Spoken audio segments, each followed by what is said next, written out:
Amém.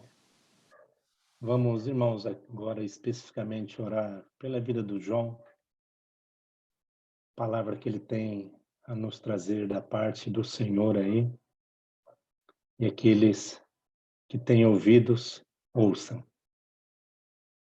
Pai querido, no nome de Jesus, nós queremos pedir que da tua parte o João tenha toda a graça para nos compartilhar, para nos repartir a tua palavra. Queremos pedir para que o Senhor use o João para ser um instrumento nas tuas mãos, Senhor, para falar conosco, com cada um de nós, Senhor, que estamos presentes nesse encontro.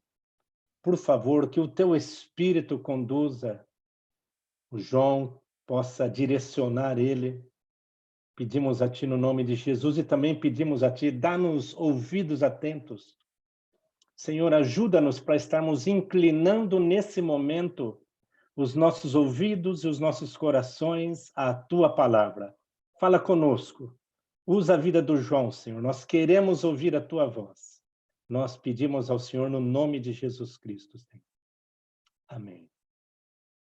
Amigo João, que seja abundante a graça do Senhor sobre você nesse tempo, viu? Seja usado e ousado, em nome de Jesus.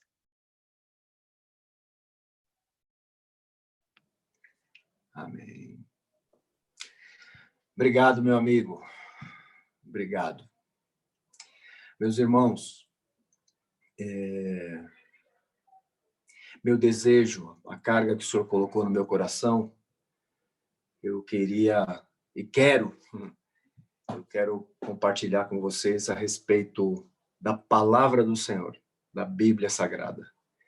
Esse instrumento valioso, essa ferramenta poderosa, inspirada pelo Espírito de Deus, palavra de Deus a nós. E eu queria começar lendo algumas porções do Salmo 119. Eu creio que é o salmo que mais cita a palavra de Deus. Eu não me lembro de um outro aqui, depois vocês podem me ajudar. Mas eu creio que o Salmo 119 faz inúmeras referências à palavra de Deus. E meditando nesse assunto, eu me lembrei desse salmo e eu queria aqui, junto com vocês, tomar alguns versículos desse Salmo 119 para o início dessa meditação da importância da Escritura, a palavra de Deus, a Bíblia Sagrada, que é a palavra absoluta de Deus. Num tempo de tanto relativismo, nós podemos dizer com toda certeza, em nome de Jesus, com a inteira certeza de fé no nosso coração, que a Bíblia Sagrada é, sim, a palavra absoluta de Deus. Não há nada que possa ser comparado, não há palavra alguma que possa ser comparada à palavra do nosso Deus. Salmo 119, eu vou ler inicialmente o versículo 18, eu vou citando a vocês aqui. Eu vou ler o versículo 18. Desvenda os meus olhos para que eu contemple as maravilhas da tua lei. O versículo 72 agora.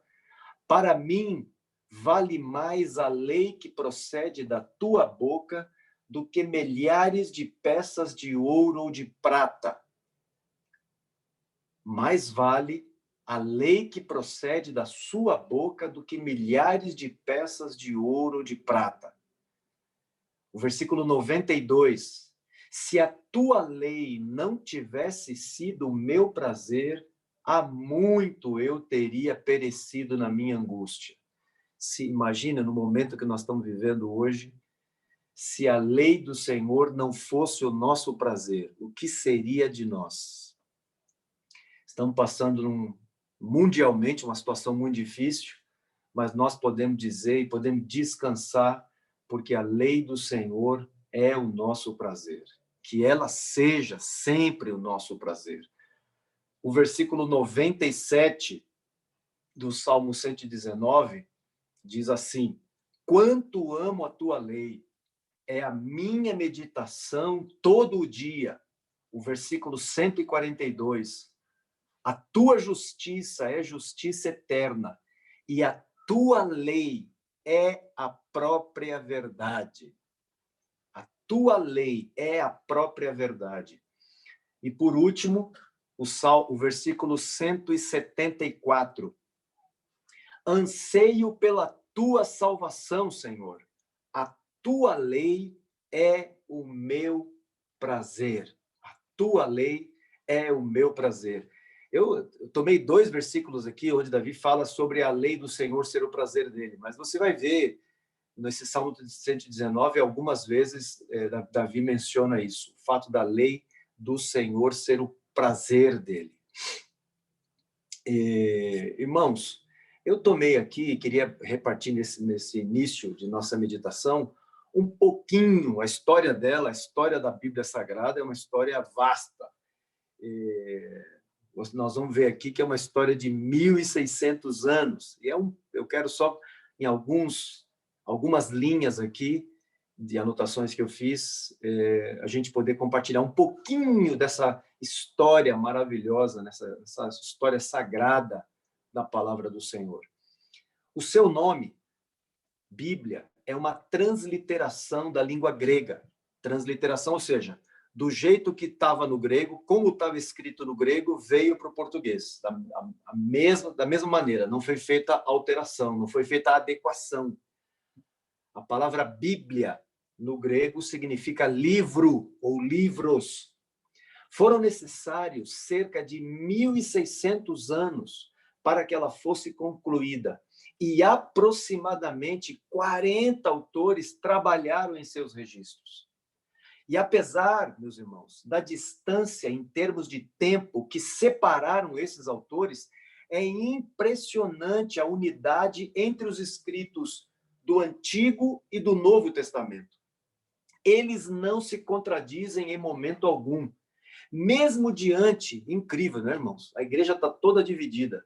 Mesmo diante de uma divisão histórica da igreja em muitas denominações, ainda é possível ouvir declarações de fé semelhantes entre esses grupos. Quem de nós pode dizer que entre nós e os irmãos que se reúnem na Igreja Batista tem um Senhor diferente? Nós temos o mesmo Senhor a quem servimos é o Senhor a quem os irmãos que estão na Igreja Batista servem, os irmãos que estão na Assembleia de Deus.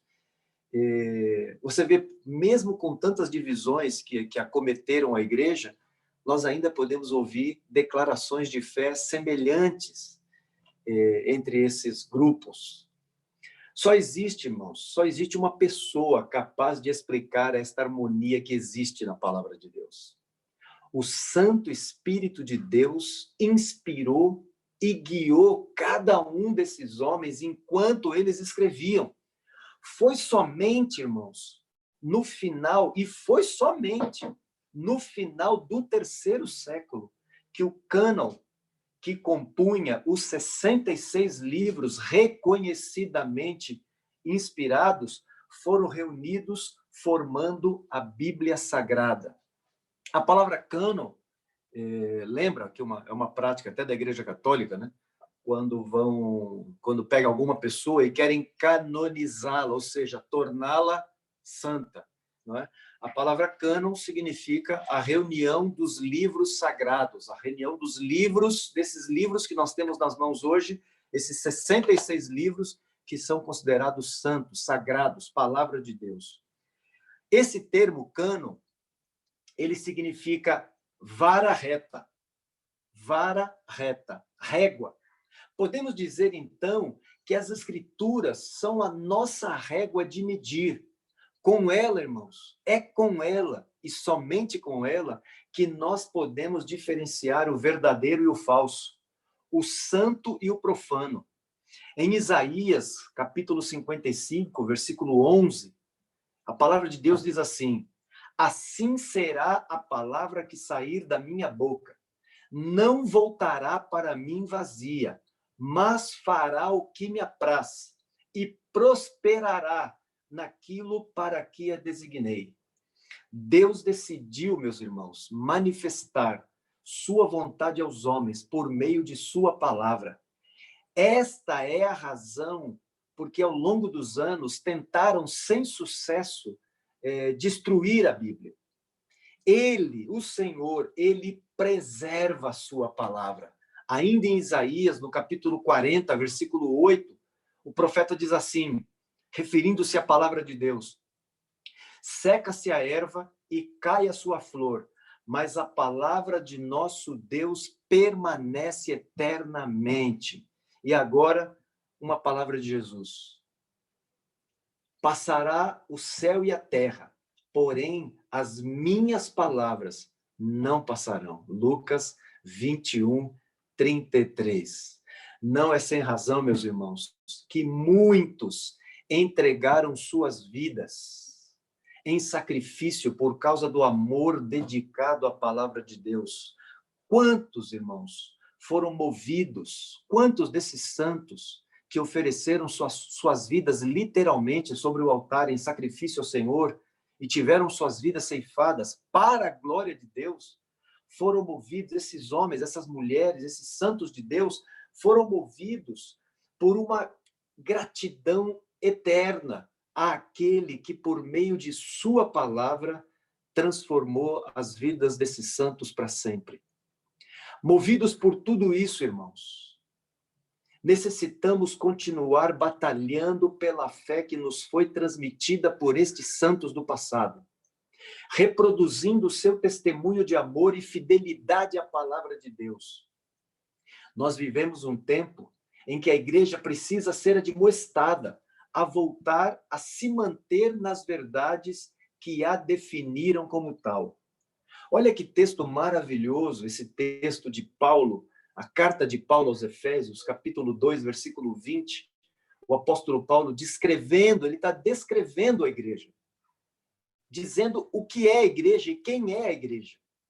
Ele diz que ela foi edificada sobre o fundamento dos apóstolos e profetas, sendo ele mesmo, Cristo Jesus, a pedra angular. Baseado nesse texto, irmãos, nós podemos dizer que o ensino de Jesus e dos apóstolos está gravado, me entendam, por favor, está gravado no DNA da igreja. É inerente a ela, faz parte dela. Faz parte de sua natureza. Ela não poderia, a igreja, irmãos, não poderia ser o que é sem este conteúdo, sem aquilo que Jesus disse e sem aquilo que os apóstolos falaram. Ela foi edificada sobre este fundamento, na palavra de Jesus e a palavra dos apóstolos. Paulo, escrevendo a Timóteo, 1 Timóteo, capítulo 3, versículo 15, Paulo diz assim, que ela, a igreja, é coluna e fundamento da verdade. A verdade, irmãos, não está sujeita ou depende da igreja. Pelo contrário, é a igreja que está sujeita e depende da verdade. Ela foi estabelecida sobre a verdade. A igreja foi estabelecida sobre esse fundamento e tem a responsabilidade de manter e de anunciar este fundamento.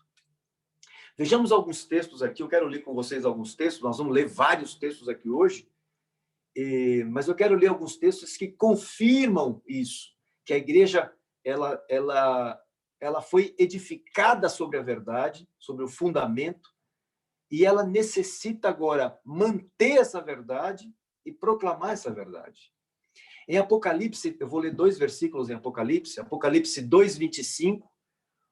O 2:25 diz assim, palavra do Senhor: tão somente conservai o que tendes, até que eu venha. E depois ele diz, no capítulo 3, versículo 20, venho sem demora, conserva o que tens, para que ninguém tome a tua coroa. Conservar tem a ver com preservar. Nós usamos muito a expressão conservar quando nós queremos preservar algo que pode estragar. No nosso caso, no nosso dia a dia, na nossa casa, nós pegamos algum alimento para ele ser conservado, porque nós queremos preservá-lo, nós guardamos ele na geladeira. A geladeira conserva isso. Nós precisamos guardar a Escritura. e guardar a Escritura no nosso coração, preservar a Escritura como algo precioso, que nós não queremos que se perca, nós não queremos que se estrague, por isso nós precisamos preservar a sua palavra, essa palavra. Em 1 João, capítulo 2, versículo 24, João diz assim: permaneça em vós o que ouviste desde o princípio. Se em vós permanecer o que desde o princípio ouvistes, também permanecereis vós no Filho e no Pai. Permaneça em vós o que ouviste desde o princípio. Que a palavra que mudou minha vida, que mudou tua vida, a palavra sobre a qual nós estamos sendo edificadas, o que o Senhor está nos dizendo é: preserva, se mantenha nessa palavra que você ouviu desde o princípio. 2 Timóteo, capítulo 1, versículos 13 e 14, Paulo, exortando a Timóteo, ele diz: mantém o padrão das sãs palavras, que de mim ouviste, com fé e com amor que está em Cristo Jesus. Guarda o bom depósito, mediante o Espírito Santo que habita em nós. E você vê expressões nas cartas de Paulo a Timóteo, particularmente, né, nas cartas de Paulo a Timóteo, você folheando essa carta, você percebe várias vezes essa preocupação de Paulo transmitida a Timóteo, de que ele guardasse, de que ele se mantivesse, de que ele permanecesse naquilo que ele ouviu, que ele não se afastasse, que ele não se deixasse levar por outros ensinos, mas que ele se mantivesse firme aquilo que ele ouviu e aprendeu. Em 2 Pedro, capítulo 1, do versículo 19 até o versículo 21, temos ainda assim: temos assim tanto mais confirmada a palavra profética, e fazeis bem em atendê-la, como a uma candeia que brilha em lugar tenebroso, até que o dia clareie e a estrela da alva nasça em vosso coração, sabendo, primeiramente isto, que nenhuma profecia da Escritura provém de particular elucidação, porque nunca, jamais, qualquer profecia foi dada por vontade humana. Entretanto, homens santos falaram da parte de Deus, movidos pelo Espírito Santo. Que coisa linda, meus irmãos, esse texto, porque ele compara a palavra profética, ele compara a palavra dos profetas a uma candeia que brilha em lugar tenebroso. Ele compara a Escritura Sagrada, que é o que eles tinham nas mãos aqui nesse momento, enquanto se escrevia o Novo Testamento, eles tinham os escritos antigos do Antigo Testamento. Isso para eles, essa palavra para eles, era como uma luz que brilhava no lugar tenebroso. Você quer trazer luz para uma situação? Lembremos a palavra de Deus. Amém? Fiquemos, irmãos, com aquilo que está escrito. Em 1 Coríntios, capítulo 4, versículo 6, Paulo diz assim: estas coisas, irmãos, apliquei-as figuradamente a mim mesmo e a Apolo por vossa causa, para que por nosso exemplo aprendais isso. Não ultrapasseis o que está escrito, a fim de que ninguém se ensoberbeça a favor de um em detrimento de outro. Não ultrapasseis o que está escrito. Meus irmãos, Deus não se compromete com aquilo que ele não disse. Esta declaração deveria ser um marco solene para todo cristão. Sempre que alguém, de forma inadvertida, ultrapassa os limites da revelação escrita, meus irmãos, obrigatoriamente, ele vai entrar num ambiente especulativo, que acabará gerando orgulho nele mesmo. E por causa desse orgulho, o levará a honrar uns e depreciar outros, preferir uns e desprezar outros. A Escritura, meus irmãos, é ela que deve determinar aquilo que ensinamos e não o poder de nossas argumentações. Guardemos essa verdade, irmãos. Quando a Bíblia se cala, nós também devemos nos calar. Não irmos além daquilo que está escrito. Por quê, irmãos? Porque a raiz de todas as heresias é ir além do que a Bíblia diz. Presta atenção no que diz o livro de Provérbios, capítulo 30, versículos 5 e 6. Toda a palavra de Deus é pura. Ele é escudo para os que nele confiam. Nada acrescentes às suas palavras, para que não te repreenda e sejas achado mentiroso. Toda a palavra de Deus é pura. Nada acrescentes às suas palavras. Preservar, meus irmãos, preservar a verdade expressa. Nós precisamos, como igreja, preservar as verdades expressas. A verdade expressa na Escritura. Ela é fundamental e urgente que se faça isso. Por quê, meus irmãos? Porque a essência daquilo que cremos hoje em dia, o que está ocorrendo hoje em dia, que a essência daquilo que nós cremos, irmãos, está em jogo. Sem a verdade, se perverte o evangelho, meus irmãos.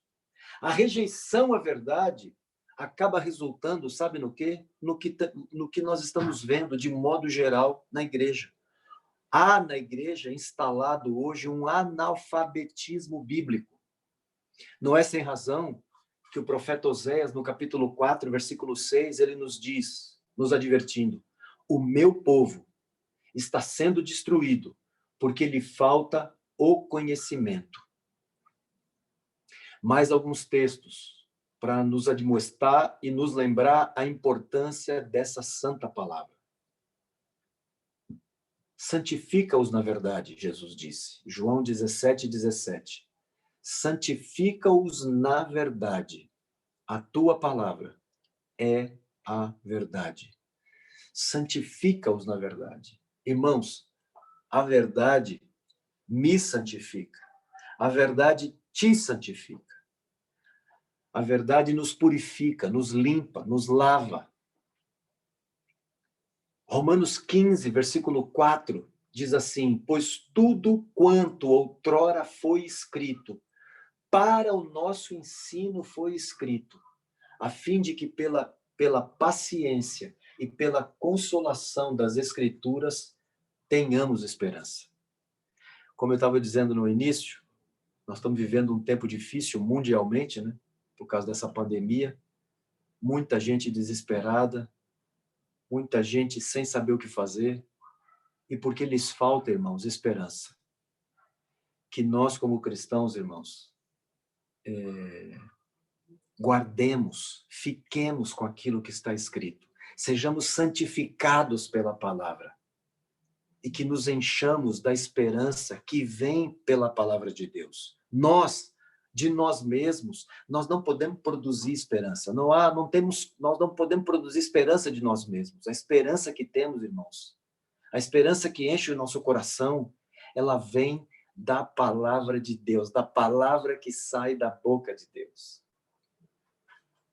Em Atos 17, versículo 11, diz assim: ora, estes de Bereia eram mais nobres que os de Tessalônica, porque eles receberam a palavra com toda avidez, examinando as Escrituras todos os dias, para ver se as coisas eram de fato assim. Obviamente, as Escrituras que esses bereanos tinham em mãos, estavam conferindo, eram as Escrituras, as profecias do Antigo Testamento, porque eles não tinham ainda esse livro maravilhoso que nós temos nas mãos hoje, esse livro santo, sagrado, maravilhoso. Eles não tinham esse livro em suas mãos, mas nós podemos tê-lo hoje.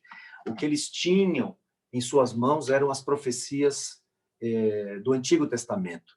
E é interessante que, à medida que eles ouviam sobre Jesus, eles conferiam o que estava sendo dito a eles por meio dos profetas, por meio dos apóstolos, aquilo que os apóstolos estavam dizendo, eles conferiam nas profecias aquilo que as profecias do Antigo Testamento falavam acerca de Jesus.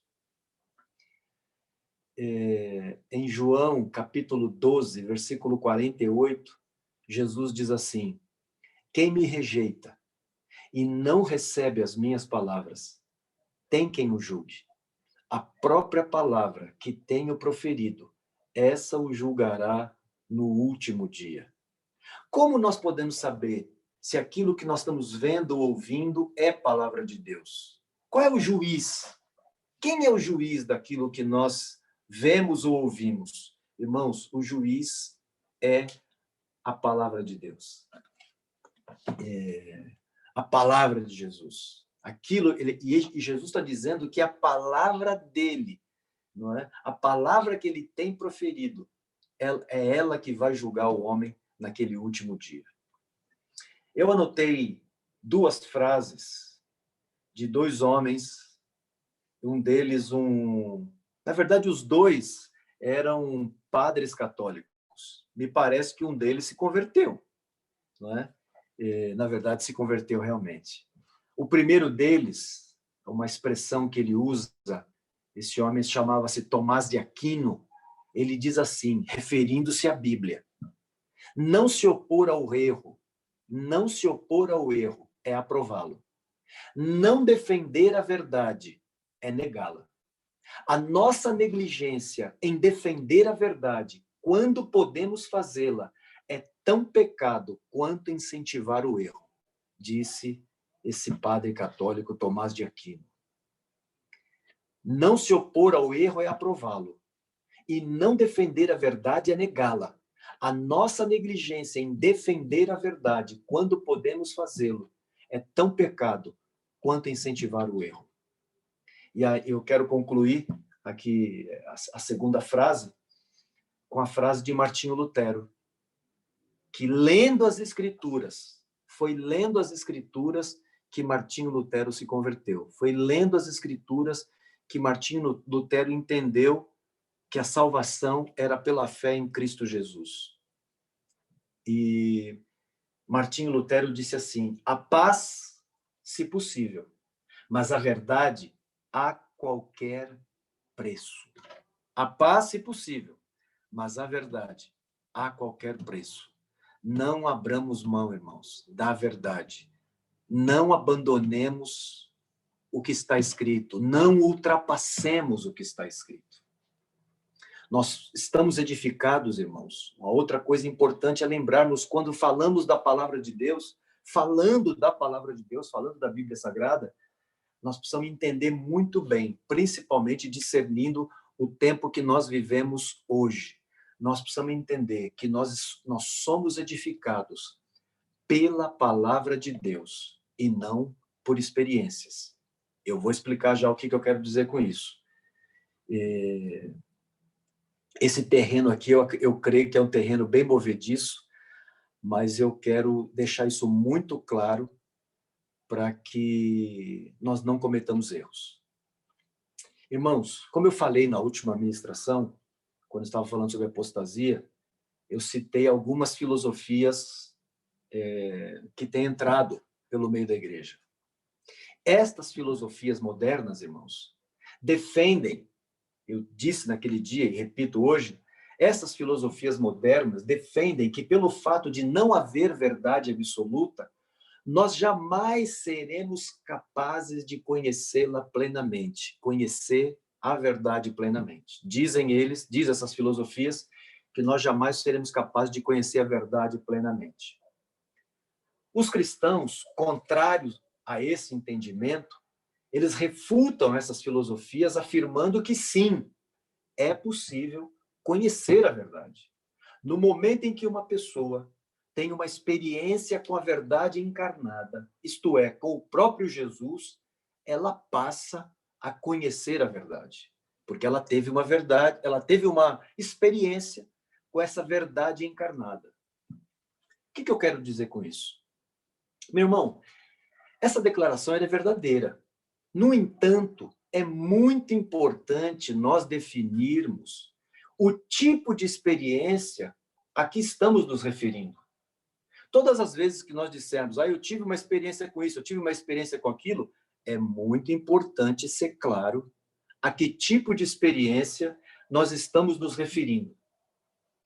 Trata-se, basicamente, a palavra experiência significa obtenção de conhecimento.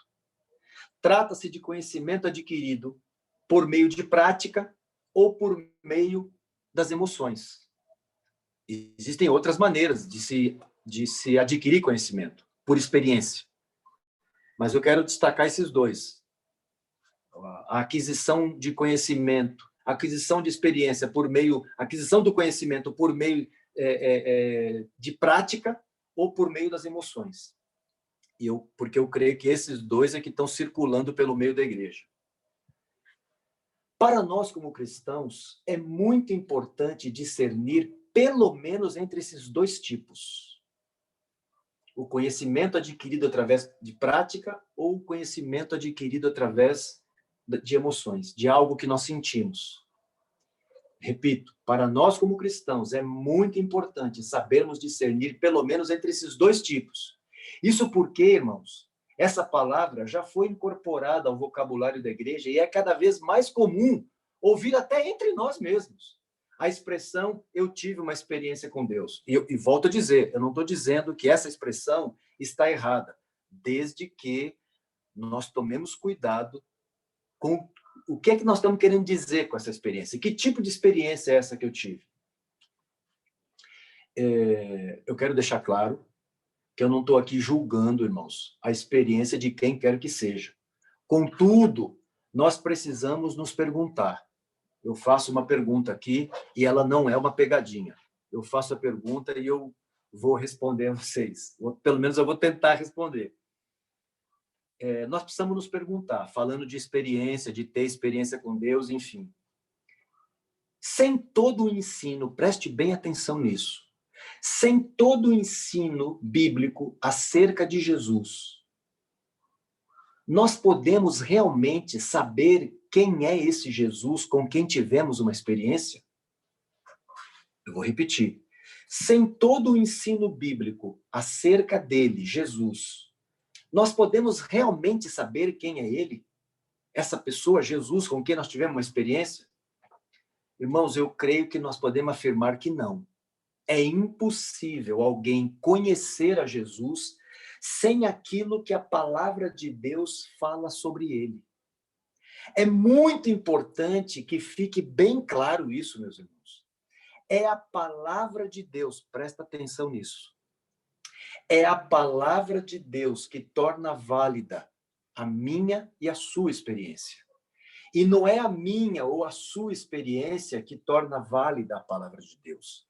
Quem valida a palavra de Deus, quem valida a minha experiência, quem valida a minha experiência sempre será a palavra de Deus. É ela que sempre vai validar, vai autenticar, vai corroborar, confirmar toda e qualquer experiência. Não nos esqueçamos que em Romanos, capítulo 10, versículo 17, a palavra de Deus diz: a fé vem pelo ouvir, e o ouvir pela palavra de Cristo. O que é que produz fé em mim? A palavra de Deus. O que leva alguém... Nós oramos, o Hélio, no início da nossa reunião, ele orou por pessoas que estão sendo evangelizadas. Orou pela Samara, esposa do Alisson, que está sendo evangelizada.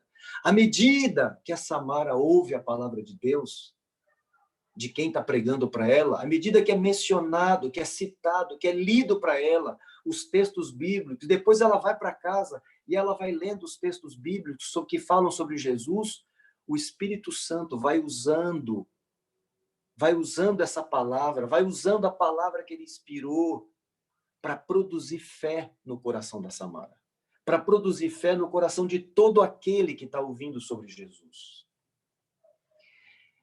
O conhecimento, irmãos, o conhecimento baseado somente numa experiência, entenda isso, o conhecimento baseado somente numa experiência, sem o conhecimento baseado numa experiência, desassociado do que a Bíblia diz sobre Jesus, ele vai transformar Jesus, irmãos, num personagem do misticismo.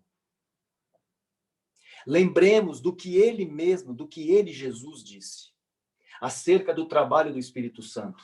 Jesus disse assim, João 14, 26, mas o Consolador, o Espírito Santo, a quem o Pai enviará em meu nome, esse vos ensinará todas as coisas e vos fará lembrar de tudo o que eu tenho dito a vocês. O que o Espírito Santo faz? Ainda que você e eu, no momento da conversão, e é por isso que eu estou dizendo que não há problema nenhum você usar, não é pecado usar a expressão eu tive uma experiência com Deus, desde que essa experiência que você teve esteja pautada, seja corroborada, confirmada, validada, autenticada pela palavra de Deus. É dessa maneira. E não é de outra maneira. É a única maneira. O que torna válido qualquer experiência é a palavra de Deus. Nós não podemos, isso porque, irmãos, nós não podemos separar a palavra escrita de Deus, nós não podemos separar Jesus da palavra escrita de Deus. Apresentar Jesus sem a doutrina, ou seja, sem o conteúdo daquilo que a Bíblia diz sobre ele, é reduzir Jesus a um mestre moral, a um mestre que ensina boa moralidade, comparado a Buda ou Confúcio. Nada mais do que isso. Por isso que toda e qualquer experiência ela tem que ser validada pela palavra de Deus. Amém? Então, você pode ter qualquer experiência. Eu posso ter qualquer experiência. E a palavra de Deus é quem vai autenticá-la. Amém? E é interessante essa coisa de autenticar, né? Enquanto eu estava meditando sobre essa questão da Bíblia, da origem da Bíblia, e de como e todo o esforço que foi feito para separar esses livros, para chegar, porque tinham mais do que 66 livros, para chegar nesses 66 livros que nós temos em mãos aqui nas nossas mãos hoje, para que esses 66 livros pudessem, um grupo de homens se reuniu para poder e chegou à conclusão que era esses 66 livros. Que técnica que eles usaram? Que princípio eles aplicaram? Você sabe qual foi o princípio que eles aplicaram? O princípio da autenticação. Como eles sabiam que a palavra de Deus, que esses textos que estão aqui eram de fato inspirados por Deus? Porque à medida que os anos foram, lembre-se que foram 1.600 anos, e nas escavações foram se encontrando manuscritos, fragmentos de manuscritos, e o que eles faziam, irmãos? Eles comparavam. E à medida que eles iam comparando, essas comparações os levaram a entender que aquele livro era, sim, um livro inspirado por Deus, era o livro que tinha que estar aqui junto com esses outros 65. Foi feita assim, se usou a técnica de autenticação, de comparação, se comparou e, ao se comparar, se autenticou, porque era cópia, estava evidente que era cópia e que era a palavra de Deus. Por isso, sempre que tivermos uma experiência, nós temos que comparar com o original. Quando você vai no cartório e você pede para... Essa coisa de autenticar é a mesma técnica que é usada no cartório. Quando você vai no cartório e você pede para tirar uma fotocópia, não é? E você diz lá, eu quero uma fotocópia autenticada. A pessoa que vai fazer isso, o que ela precisa? Ela precisa do original. Para ela comparar. E aí sim ela faz uma cópia autenticada, ou seja, aquela cópia autenticada, ela recebe um carimbo de autenticação para comprovar que ela foi comparada com o original. Amém? Então, a minha experiência e a tua experiência tem que ser comparada com o original. Amém? Em Hebreus 4, versículo 12, a palavra de Deus diz assim, porque a palavra de Deus é viva e eficaz, e mais cortante do que qualquer espada de 2 gumes, e penetra até o ponto de dividir alma e espírito, juntas e medulas, e é apta para julgar os pensamentos e propósitos do coração. Por que ela pode julgar as minhas experiências? Porque ela é apta para isso. Ela é como uma espada de 2 gumes. Ela é uma espada de 2 gumes que penetra até o ponto de dividir. Ela separa o que é emoção. Ela separa a emoção do espírito, aquilo que é espírito e aquilo que é carne, juntas e medulas, e apta para discernir os propósitos do coração. Só a palavra de Deus pode fazer isso. Em Mateus 4,4, Jesus diz assim: nem só de pão viverá o homem, mas de toda palavra que procede da boca de Deus. Nós precisamos de alimento, mas nós não vivemos só disso. Nós precisamos da palavra que sai da boca de Deus. Alguém pode ter uma experiência maravilhosa, mas o que me alimenta é a palavra que sai da boca de Deus. Se eu percebo, se eu discerno, junto com outros irmãos, que aquela experiência foi autenticada pela palavra de Deus, eu posso ser alimentado por essa experiência, porque ela foi comprovada pela palavra de Deus. Está evidente a palavra de Deus ali. Deus falou com aquela pessoa e foi confirmado na palavra dele. Em Colossenses 3,16, a palavra de Deus diz assim, o apóstolo Paulo escrevendo aos Colossenses: que a palavra de Cristo habite ricamente em vocês. Instruam e aconselhem-se mutuamente em toda a sabedoria, louvando a Deus com salmos, hinos e cânticos espirituais com gratidão no vosso coração. Que a palavra de Cristo habite ricamente em nós. Amém, meus irmãos? 1 Pedro, capítulo 1, do versículo 22 até o 25. Tendo purificado a vossa alma. Olha, presta atenção nesse texto. Eu não vou ler o versículo 22 inteiro. Eu vou ler o versículo 22 e depois eu vou pular para o 23 até o 25. Mas olha o que Pedro diz: tendo purificado a vossa alma pela vossa obediência à verdade. O que purifica minha alma? E se nós entendemos, como nós entendemos, que a alma é a sede da mente, da vontade e das emoções. O que esse texto está nos dizendo? O que a palavra de Deus está nos dizendo? Que a verdade, ela purifica a minha alma. Ela faz assentar a poeira que a alma levanta. Nossas emoções se afloram e ficamos tomados por ela. E quando recebemos a palavra de Deus coloca as nossas emoções no devido lugar. Ela purifica a nossa alma. Versículo 23. Pois fostes regenerados, não de semente corruptível, mas de incorruptível, mediante a palavra de Deus. Eu fui regenerado, eu nasci de novo, eu fui feito, eu fui criado novamente. Não de semente corruptível, mas de incorruptível, mediante a palavra de Deus, a qual vive e é permanente. Olha que cada declaração absoluta que a Bíblia fala, usa acerca dela mesmo. Mas de incorruptível, mediante a palavra de Deus, a qual a palavra de Deus é viva e permanente.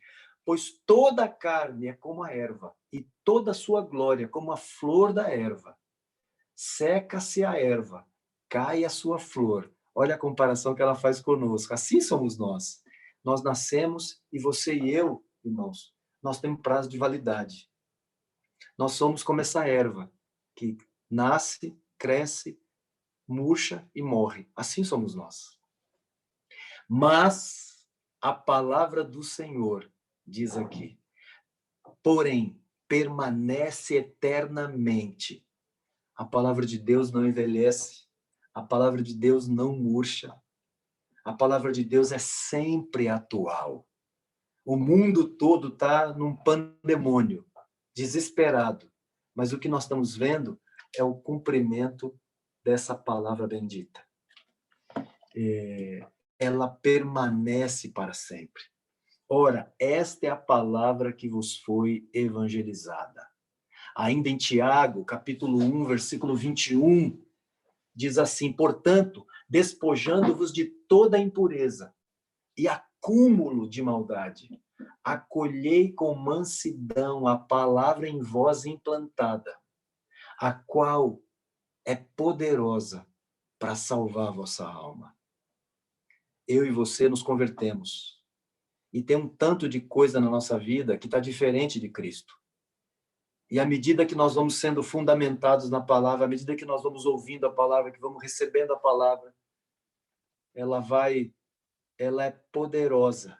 Essa palavra, ela é poderosa para salvar nossa alma. Agora, para isso, nós precisamos acolher essa palavra com mansidão no nosso coração, recebê-la com fome, com sede, na certeza de que ela é poderosa para nos salvar da nossa própria alma, nos salvar de continuarmos nossa vida sendo guiado por nossas emoções. Amém. Outro ponto, irmãos, importante para esse momento, e falando da Escritura, falando de verdade absoluta, que é a palavra de Deus. Nós vivemos um tempo, hoje, de diluição dessa verdade. Essa palavra é absoluta. Essa palavra não se contradiz, e ela foi inspirada por Deus. Mas, ao longo dos anos, o inferno vem trabalhando para diluir a verdade contida nessa palavra. E como cristãos, irmãos, precisamos estar convictos de que a Bíblia é a palavra de Deus. Nela está contida a verdade que ele planejou revelar para nós. Não precisamos, irmãos, de nada que esteja além dela. Com respeito à Bíblia, meus irmãos, não há expressão que seja exagerada no que diz respeito a ela. Ela é muito mais que isso. Como cristãos, precisamos estar convictos de que a Bíblia é a palavra de Deus. Nela está contida toda a verdade que ele planejou revelar para nós. Porque tem coisas que ele não revelou. Lembra-se o texto lá de Deuteronômio, que as coisas reveladas são para nós e as não reveladas são para o Senhor nosso Deus. Mas há muita palavra de Deus que ele quis revelar para nós, e ela está aqui. Não precisamos de nada que esteja além dela. Por isso, irmãos, não podemos permitir que essa verdade se dilua. Não é sem razão, meus irmãos, que Paulo exorta Timóteo. Olha que texto lindo. 1 Timóteo 4,13. Até a minha chegada, Paulo diz para Timóteo, dedique-se à leitura pública das Escrituras, à exortação e ao ensino. Dedique-se à leitura pública das Escrituras. Era uma prática comum dos apóstolos, e Paulo está orientando Timóteo a fazer isso, a tomar as escrituras proféticas do Antigo Testamento, que é o que eles tinham em mãos. E o que Timóteo fazia? Ele lia publicamente isso, para que os irmãos ouvissem, para que aquele povo ouvisse, para que a igreja ouvisse. E Paulo está dizendo, até a minha chegada, dedique-se à leitura pública das Escrituras. E esse conselho, irmãos, eu lembro para mim e para você. Nos dediquemos, irmãos, à leitura das Escrituras. Vivemos um tempo de diluição da verdade. E por isso nós necessitamos nos dedicar à leitura da Escritura. É fato, irmãos, é fato que com o avanço das mídias sociais, essas mídias sociais, muitas vozes, por conta delas, têm surgido. É muito perigoso, irmãos, e pode causar danos irreparáveis acessar este conteúdo sem critérios bem estabelecidos, que levem cada discípulo a confrontar o que tem visto e ouvido à luz das Escrituras. Acessar, meus irmãos, esse conteúdo sem uma base clara, sem um fundamento claro nas Escrituras, nós vamos correr riscos muito grandes, irmãos. Nós precisamos conferir tudo o que vemos e ouvimos com as Escrituras. Não nos apoiemos, irmãos. E com isso, por favor, nós corremos o risco, alguém pode pensar assim, não, fique tranquilo, João, fique tranquilo, Hélio. Eu posso ver qualquer vídeo, eu não me deixo influenciar. Irmãos, eu não estou coberto, eu não tenho 100% de certeza disso. Eu diria que seria bom nós ouvirmos o conselho de Salomão, que ele dá em Provérbios capítulo 3, versículo 5 e versículo 7, quando ele diz, não nos apoiemos no nosso próprio entendimento, nem sejamos sábios aos nossos próprios olhos. A igreja, irmãos, ela não corre risco por querer conhecer as Escrituras. Ela corre risco por dar ouvidos àquilo que não se encontra nas Escrituras. Em 1 João 4:1, João diz assim, amados, não deis crédito a qualquer espírito. Antes, provai os espíritos se procedem de Deus, porque muitos falsos profetas têm saído pelo mundo afora. Como podemos provar? Como nós podemos provar os espíritos? Pela palavra de Deus. Eu pergunto, irmãos, uma pergunta para mim, serve para mim e eu quero fazer para você. Temos dedicado, irmãos, tempo de meditação nas Escrituras, de modo a nos tornar capazes de aplicar a verdade revelada em nossa própria vida e também na vida de outros? Nós conseguimos, irmãos, discernir os falsos ensinos e, por consequência, os desvios da igreja? Como resultado de minha meditação na palavra? 1 Pedro, capítulo 3, versículo 15, o apóstolo diz, estando sempre preparados para responder a todo aquele que pedir razão da esperança que vocês têm. Você está preparado? Você está preparado? Não estou perguntando se você se sente preparado.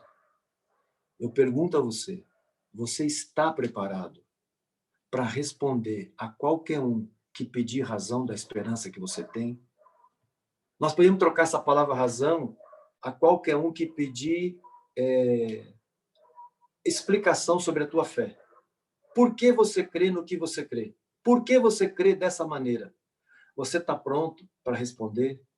Você tem meditado o suficiente na Escritura de modo a te dar uma base, a te dar um fundamento para falar da tua fé sem temor, sem constrangimento, sem vergonha, de se impor, de fazer como Tomás de Aquino disse ali, não se opor ao erro é aprová-lo. Não defender a verdade quando devo fazê-la é o mesmo que negá-la. Você tem feito isso? Você tem defendido a verdade? Você tem se preparado, você tem se qualificado, meditando nas Escrituras, para estar pronto para responder a todo aquele que pedir razão da esperança que você tem?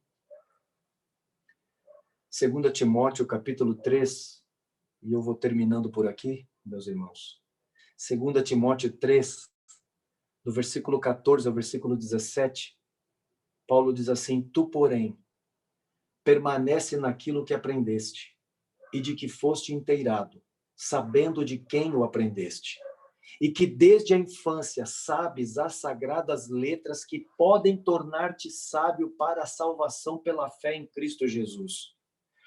Toda a Escritura é inspirada por Deus e útil para o ensino, para a repreensão, para a correção, para a educação na justiça, a fim de que o homem de Deus seja perfeito e perfeitamente habilitado para toda boa obra.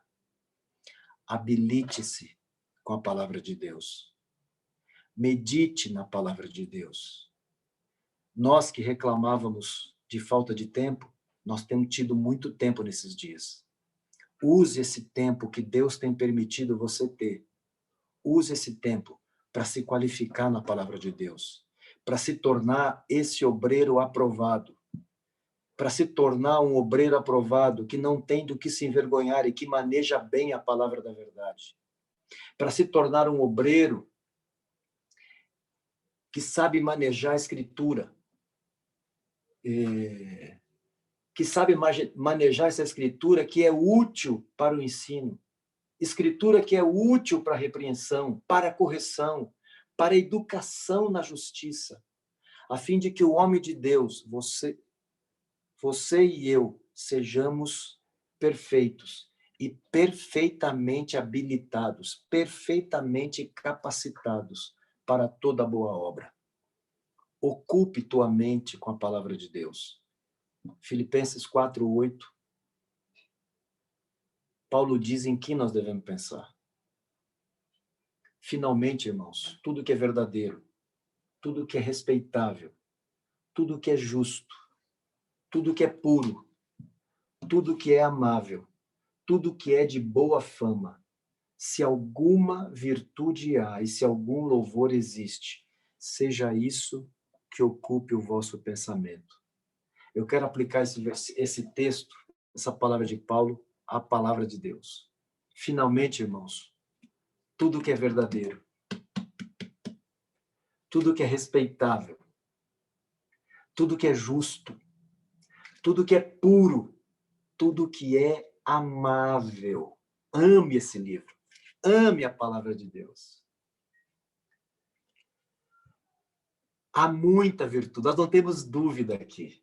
Nós não temos dúvida que há virtude aqui. Nós não temos dúvida que há louvor a Deus aqui. Que seja essa palavra, irmãos, que ocupe o nosso pensamento. Amém? Que o Senhor nos guarde. Senhor querido, por meio do teu Espírito Santo, eu te peço que tu me abençoes e abençoe cada um dos meus irmãos que puderam ouvir as coisas sobre as quais compartilhamos aqui.